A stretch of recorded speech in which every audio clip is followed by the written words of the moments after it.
విశ్వాసమే మన విజయం అనే వర్తమానం మనం వినబోతున్నాం. విశ్వాసం లేకుండా దేవునికి ఇష్టడయుండుట అసాధ్యము. దేవుని యొద్దకు వచ్చేవాడు ఆయన ఉన్నాడని, తను వెతుకు వారికి ఫలము దయచేయువాడని నమ్మవలనని కదా అని హెబ్రీయులు 11:6 ఉంది. దేవునికి ఇష్టలుగా మనం ఉండాలంటే విశ్వాసం మనలో ఉండాలి. దేవుడు మన జీవితాల్లో ప్రతి విషయంలో కూడా ఆయన మన జీవితాన్ని అద్భుత రీతిగా మార్చుతాడు అనేటువంటి నమ్మకం మనలో ఉన్నప్పుడు విశ్వాసం వృద్ధి చేయబడుతుంది. ప్రతిసారి కూడా మనం దేవుని యందు ఆధారపడటానికి కారణంగా విశ్వాసం మనకి ఉపయోగపడుతుంది.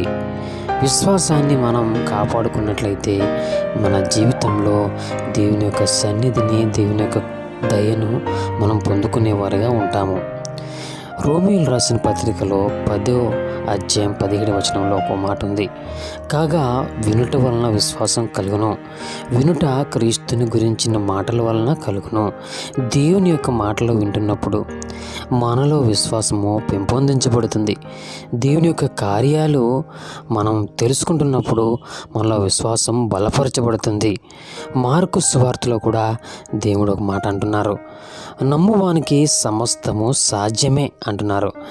నమ్ముట మన వల్ల అయితే ఆ నమ్మకం యొక్క ప్రతి విషయము కూడా దేవుడు సాధ్యపరిచేవారిగా ఉంటారు. కాబట్టి మనం విశ్వాసాన్ని కలిగి ఉండడానికి ప్రయత్నం చేయాలా. దేవుని యందు విశ్వాసము మన జీవితాల్లో సంతోషాన్ని ఇచ్చే విధంగా ఉంటుంది. దేవుని యందు విశ్వాసం అనుకున్నప్పుడు మనము ఎంతో బలాన్ని, సంతోషాన్ని, సమాధానాన్ని పొందుకునేవారుగా ఉంటాం.